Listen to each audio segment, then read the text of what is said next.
ख़बर वाखींदासीं। पीपल्स पार्टी जे पार्लियामेंटी पार्टी जो इजलास अॼु बिलावल हाउस में थींदो। इजलास में पीपल्स पार्टी जो चेयरमैन बिलावल भुट्टो ज़रदारी फरियाल टालपुर बि शरीक थींदा। पार्लियामेंटी पार्टी जे इजलास में आम चूंडनि दौरान चूंडिजी आयल MPs शिरकत कंदा। इजलास में सिंध जे वॾे वज़ीर, सिंध असेंबली जे स्पीकर ऐं डिप्टी स्पीकर जे नालनि जी मंज़ूरीअ वारो फ़ैसिलो कयो वेंदो। एक बेर ॿीहर ख़बर वास्तो शेयर कंदासीं। पीपल्स पार्टी जे पार्लियामेंटी पार्टीअ जो इजलास अॼु बिलावल हाउस में थींदो। इजलास में पीपल्स पार्टी जो चेयरमैन बिलावल भुट्टो ज़रदारी फरियाल टालपुर बि शिरकत कंदा। पार्लियामेंटी पार्टी जे इजलास में आम चूंडनि दौरान चूंडिजी आयल MPs शिरकत कंदा।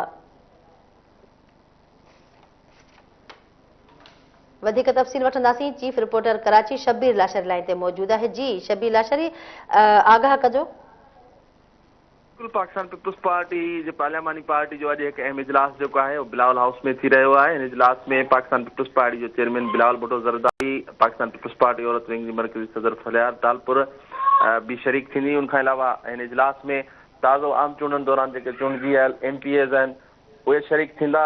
बिलावल हाउस में थींदड़ जो कि इजलास दौरान सिंध जे नए वॾे वज़ीर जो नालो ऐं उनखां अलावा स्पीकर ऐं डिप्टी स्पीकर जे नाले बाबति अहम फ़ैसिलो कयो वेंदो।